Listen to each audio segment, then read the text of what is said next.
Olá! Hoje nós vamos para o capítulo 17 do primeiro livro de Crônicas. O que fala o capítulo 17? É a famosa profecia de Natã, dizendo que não seria Davi a construir o templo, e sim a sua descendência, ou seja, mais precisamente, nós vamos saber depois, Salomão, seu filho. O texto chega a falar que das entranhas de Davi, então, das entranhas de Davi seria a descendência, que sairia aquele que construiria o templo. Embora o livro das Crônicas deixa bem claro que a ideia de construir o templo é de Davi, porque ele percebe, nossa, eu moro num palácio tão bonito e o meu Deus mora sob uma tenda. Então, a ideia é de Davi. Mas ele não vai construir o templo. Na verdade, a gente sabe que ele não consegue construir o templo, porque Davi começa o seu reinado organizando todo o reino, Ele recebe o reino das mãos de Saul um pouco fragmentado, ele tem que organizar isso. Há muitas guerras, Davi é um homem que trabalha muito mesmo, para que o reino possa se enriquecer. Então, na verdade, Salomão já pega o reino já organizado, rico, continua um trabalho muito bem feito com exportações, com minerações e tudo isso. Então ele tem condições de construir o reino. Mas é uma profecia muito bonita que nós vamos conhecer aqui hoje. Essa profecia, lembra que ela já vinha sido relatada no segundo livro de Samuel. Lembrando sempre que o livro de Crônicas é sempre uma retrospectiva, uma retomada dos livros de Samuel e de Reis. Tá bom? Bíblia na mão, Espírito Santo no coração. Vamos hoje, mais uma vez, visitar a profecia de Natã. Vamos lá. Natã era um profeta ali junto do rei Davi, da corte, que chama até a atenção dele, Quando Davi se instalou em sua casa, disse ao profeta Natã: eis que moro numa casa de cedro, e a arca da aliança do Senhor está debaixo de uma tenda. Natã respondeu: faze o que o teu coração te sugere, porque Deus está contigo. Mas na noite seguinte, a palavra de Deus foi dirigida a Natã nesses termos: vai e dize a Davi, meu servo, eis o que diz o Senhor, não és tu que me construirás a casa em que habitarei. Nunca habitei numa casa desde o dia em que fiz sair Israel do Egito até hoje, mas tenho estado de tenda em tenda, de morada em morada. Durante todo o tempo em que viajei com todo Israel, jamais propus esta questão a alguns dos juízes de Israel, aos quais encarregara de apacentar meu povo. Por que não me edificais uma casa de cedro? Agora dirás ao meu servo Davi: eis o que diz o Senhor dos Exércitos. Eu te tirei dos campos de pastagem e do pastoreio das ovelhas para seres chefe do meu povo Israel. Em toda parte por onde foste, estive contigo, exterminei diante de ti teus inimigos e te dei um nome igual ao dos grandes da terra. Dei um lugar para o meu servo de Israel e o fixei. Ele está estabelecido e não será mais inquietado, e os iníquos não mais o oprimirão como outrora, como nos dias em que estabeleci juízes sobre Israel, meu povo. Humilhei todos os teus inimigos. Eu te anuncio que o Senhor há de fundar para ti uma casa. Olha que Deus está falando. Eu te anuncio que o Senhor há de fundar para ti uma casa. Quando teus dias se acabarem e tiveres juntar-te aos teus pais, levantarei tua posteridade após ti, na pessoa de um de teus filhos, e firmarei o seu reino. É ele que me construirá uma casa, e firmarei seu trono para sempre. Salomão, Serei para ele um pai, e ele será para mim um filho. Nunca retirarei dele o meu favor, como retirei daquele que reinou antes de ti. Saul, Eu o estabelecerei na minha casa e no meu reino para sempre, e seu trono será firme por todos os séculos. Natã referiu a Davi todas as palavras que tinha ouvido em visão. Então Davi foi e se apresentou diante do Senhor e disse: Quem sou eu, Senhor Deus, e que é minha casa para que me façais chegar ao que sou? E ainda pouco aos vossos olhos, ó Deus, falastes da casa de vosso servo para os tempos longínquos e olhastes para mim como a um homem de alta dignidade, ó Senhor Deus. Que mais poderia te dizer, Davi, sobre a honra que fazeis ao vosso servo? Vós conheceis o vosso servo. Senhor, é por causa de vosso servo e segundo o impulso de vosso coração que executastes todas essas grandes coisas para que se saiba como és grande. Senhor, ninguém é semelhante a vós, e conforme tudo o que ouvimos dizer, não há outro Deus além de vós. Há sobre a terra outra nação comparável ao nosso povo de Israel, o qual seu Deus veio para redimir, para dele fazer seu povo, para vos fazer célebre por meio de milagres e prodígios, repelindo nações diante de vosso povo que redimistes do Egito? De Israel fizestes vosso povo para sempre, e vós, Senhor, tornastes-vos seu Deus. E agora, Senhor, possa a palavra que pronunciastes acerca de vosso servo e de sua casa subsistir eternamente. Fazei como disseste, que ela subsista, então o vosso nome será eternamente exaltado. Dirão: o Senhor dos exércitos é o Deus de Israel, é um Deus para Israel, e que seja sólida diante de vós a casa de vosso servo Davi. Porque fostes vós mesmo, ó meu Deus, que revelastes a vosso servo, que lhe constituireis uma casa. Eis porque vosso servo ousa dirigir-vos esta prece. Agora, Senhor, vós sois Deus e dissestes a vosso servo essa palavra agradável. Dignai-vos, portanto, a abençoar a casa de vosso servo, para que ela subsista perpetuamente diante de vós. Porque o abençoai, Senhor, é para sempre. Porque o que abençoai, Senhor, é para sempre bendito. Porque o que abençoai, Senhor, é para sempre bendito. Muito bem. Olha, vamos entender. Esse capítulo é muito fascinante, porque a palavra-chave aqui é casa. Atenção, casa. Há um jogo de palavras entre Deus e Davi e o profeta, com a questão da casa. Deixa eu te explicar. Como é que se divide esse capítulo? Primeiro nós temos uma compreensão de Davi que diz: meu Deus, eu moro num palácio e Deus mora numa tenda. Ele diz isso a Davi, a Natã. Natã então escuta a Deus e apresenta para Davi a profecia. Não é você que vai construir uma casa para Deus, mas a sua descendência. Pelo contrário, é Deus quem vai construir uma casa para você. Logo depois, a gente, diante dessa profecia de Natã, nós temos uma grande oração de Davi, reconhecendo a grandeza de Deus e dizendo, e reconhecendo que a casa, dinastia, que que Deus constituiria, seria para sempre. Vamos entender. O jogo de palavras aqui é fascinante. Atenção. Davi quer construir uma casa para Deus, para colocar a arca. E na arca lembrar a presença de Deus. Mas Deus diz: nananina não, seu Davi. Sou eu que vou construir uma casa para você. Só que a casa que Deus fala para Davi é a casa real, a dinastia.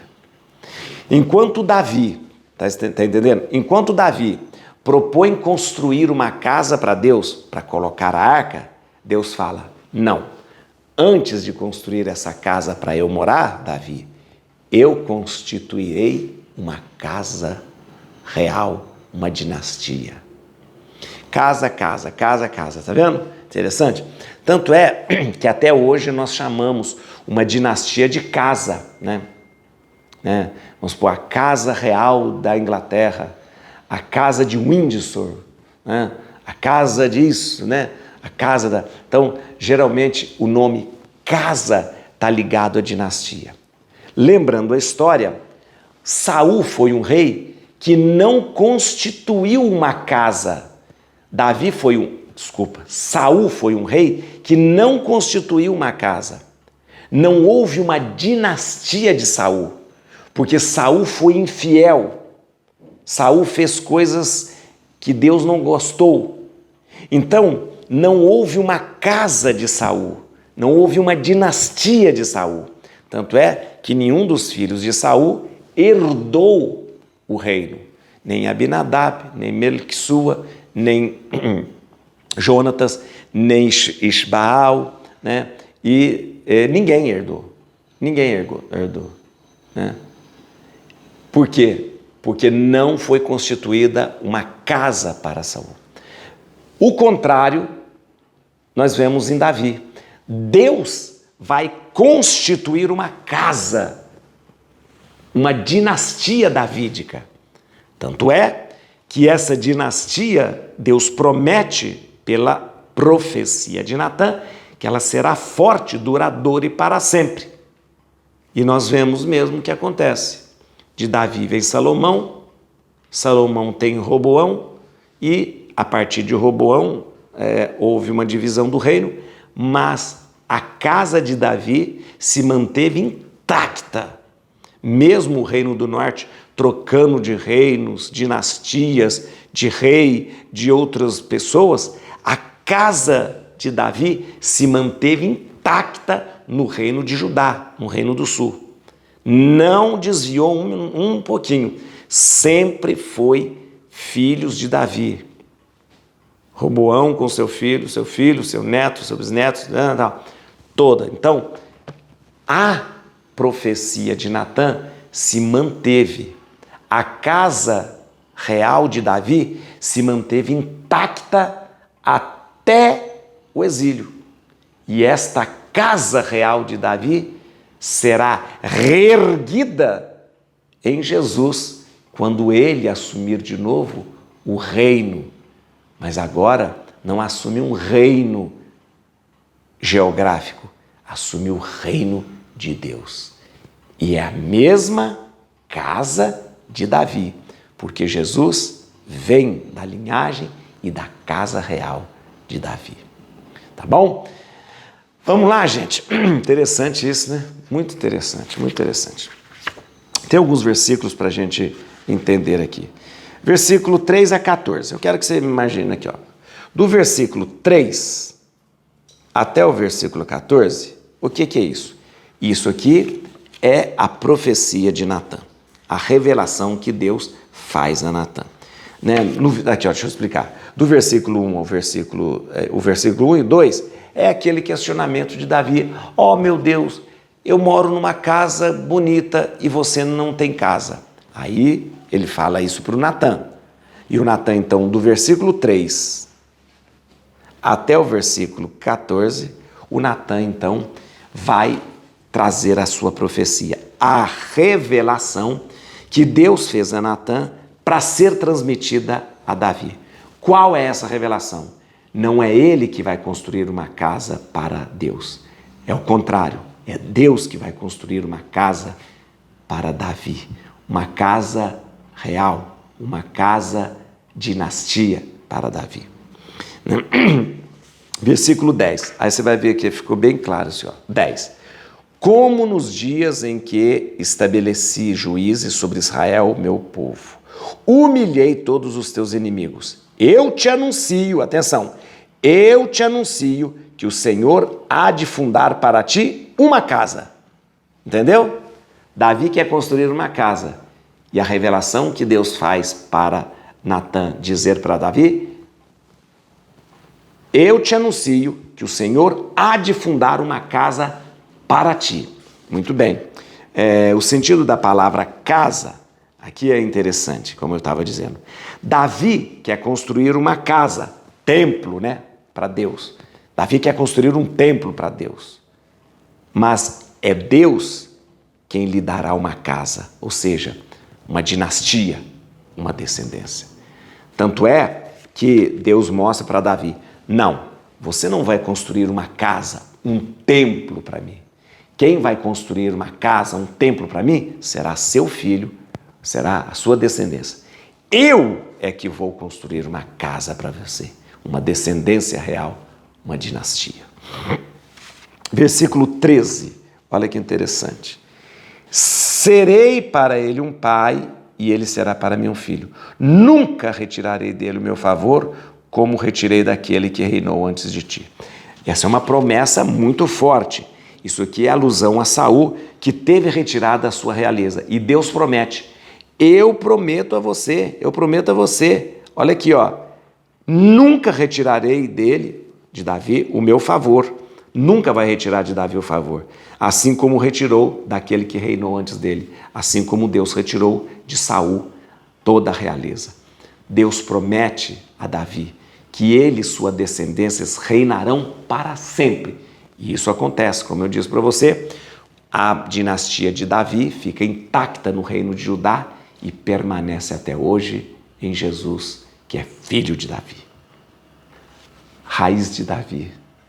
Você sabe que sempre a gente termina o nosso momento aqui com aquele pequeno exorcismo de Santo Antônio que diz raiz de Davi, que mostra justamente essa linhagem real que vem de Davi como a raiz, que vem depois passando por todos os reis até chegar em Jesus.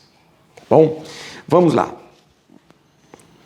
Por isso, gente, se a gente não estudar a Bíblia, a gente não compreende, né, tudo que nós vivemos no cristianismo, tudo que a gente vive na igreja, se a gente não perscruta, estuda a palavra de Deus. Versículo 14, vem aqui comigo no versículo 14. Cadê? 14. Eu o estabelecerei na minha casa e no meu reino para sempre, e o seu trono será firme por todos os séculos. Muito bem, olha, mais uma promessa. É mais uma promessa, mas deixa eu te falar uma coisa. Volta aqui comigo. Eu estabelecerei na minha casa e o meu reino para sempre, e o seu trono será firme. Presta atenção.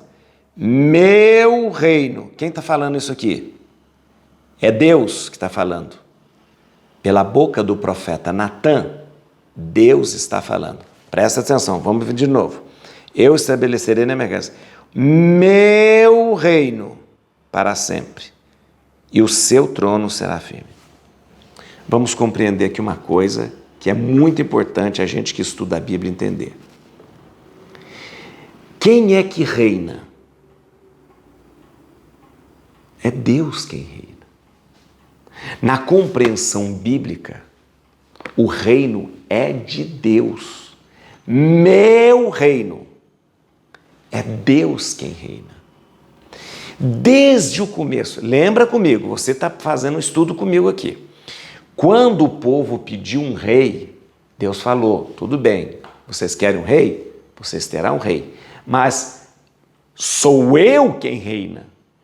O rei sempre será quem me representa. Mas sou eu quem reino, porque o reino é de Deus. Esta compreensão tem que ficar muito clara para quem estuda a Bíblia. O reino é de Deus. Quem é que reina? É Deus.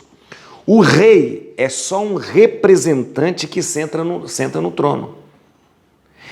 Isso estava muito claro na cabeça dos judeus. Isso estava muito claro na cabeça deles e precisa ficar claro na sua cabeça. Quem é que reina? É Deus que reina. É Deus que reina. Por isso ele diz, presta atenção, meu reino meu reino para sempre, e seu trono será firme. Então, é muito importante você entender isso. Quem é que reina em Israel? É Deus. É Ele que é o rei. Não há outro rei como tu. Não há outro rei como o rei de Israel, o Deus de Israel. Não há outro rei. É Ele o rei. Mas então, o que é o rei Davi, o rei Salomão, o rei Roboão e tal? O que são esse pessoal? É basicamente um representante que senta no trono ali. Mas quem reina é Deus. Você sabia, só como curiosidade, que sempre foi essa compreensão das monarquias, né? Sempre.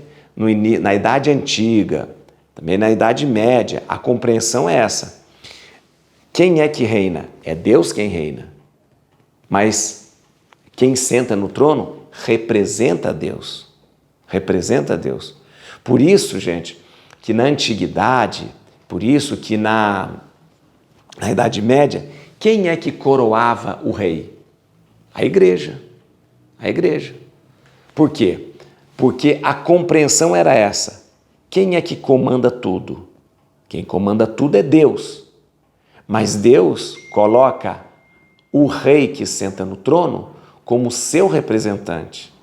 Então, o rei que sentava no trono na Antiguidade, na Idade Média, tinha uma aura divina em torno dele, porque Deus era quem comandava tudo.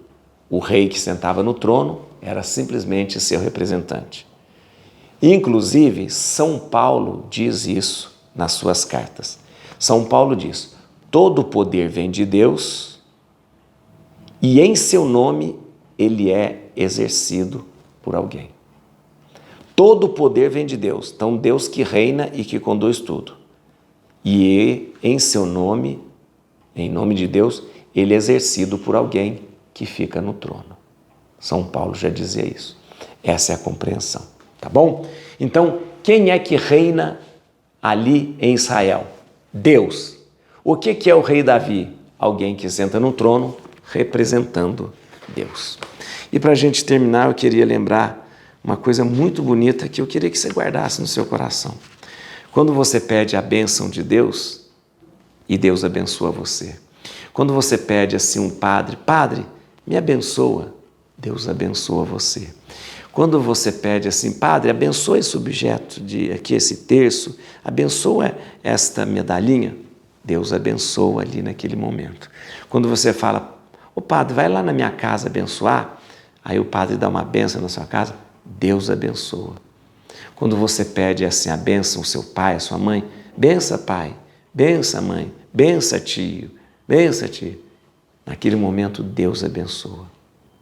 E a bênção de Deus é uma coisa tão séria, tão magnífica, que a Bíblia fala para você. Porque o que abençoais, Senhor, é para sempre bendito. Todas as vezes que você pedir a bênção de alguém, lembra que é o Senhor que está abençoando. E aquilo que Ele abençoa é para sempre bendito. Et crucem Domini, fugit partes adversa. Vite teleu de tribuda, radix David. Aleluia.